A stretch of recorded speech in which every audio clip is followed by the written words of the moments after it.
هذه هي الخلية، الوحدة الأساسية في بناء جميع الأنسجة الحية. في معظم الخلايا البشرية توجد بنية تسمى النواة، تحتوي النواة على الجينوم، وهو مستودع المعلومات الجينية المخزنة. يتوزع الجينوم في البشر على 23 زوجاً من تكوينات شعرية الشكل تسمى كروموسومات، ويحتوي كل كروموسوم على خيط طويل من الحمض النووي DNA ممتد بإحكام حول بروتينات أساسية تسمى هستونات. في داخل الحمض النووي DNA هناك أقسام تسمى جينات، وتحتوي هذه الجينات على تعليمات لكيفية إنتاج البروتينات. وعندما يتم تشغيل الجين يرتبط إنزيم يسمى RNA polymerase بمقدمة الجين قبل أن يتحرك على طول الحمض النووي DNA مكونا من القواعد الحرة في النواة خيطا من الحمض النووي الريبي المرسال RNA. تحدد شفرة الحمض النووي DNA الترتيب الذي ستتم به إضافة القواعد الحرة إلى الحمض النووي الريبي المرسال RNA، وتسمى هذه العملية فك الشفرة.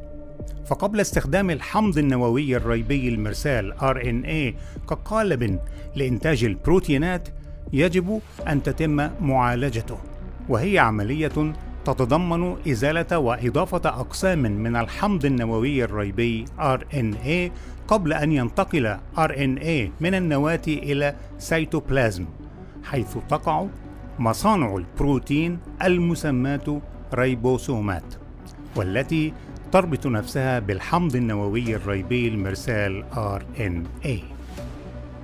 وعندما يقرأ مصنع البروتين ريبوسوم الشفرة المخزنة في RNA المرسال يتم إنتاج سلسلة مكونة من الأحماض الأمينية، وهناك 20 نوعاً مختلفاً منها.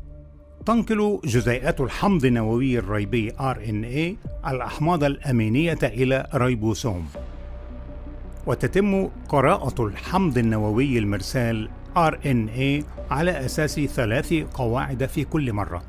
عندها يقوم حمض نووي ريبي نقال RNA بتوصيل الحمض الأميني المناسب إلى موقعه، ويضاف هذا إلى سلسلة متنامية من الأحماض الأمينية.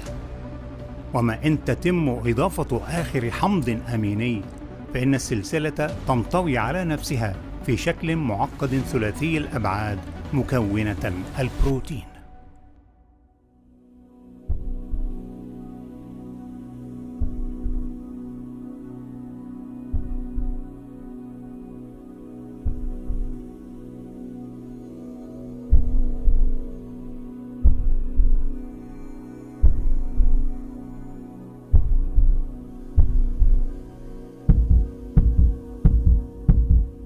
والآن، هل يعقل بعد ذلك أن يفكر أحد في أن يكون مصنع الخلق والتكوين العظيم هذا من إبداع المصادفة؟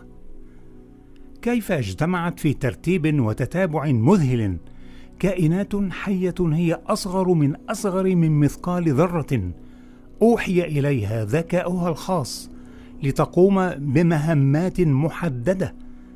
كيف اجتمعت خلايا وأحماض نووية وأحماض ناقلة مع جينات بشفرات مخزنة وسلاسل حمضية أمينية لتنتج بوحي من ربها جزيء الحياة كلها في أجسادنا؟ وما أنتم بمعجزين في الأرض ولا في السماء، وما لكم من دون الله من ولي ولا نصير.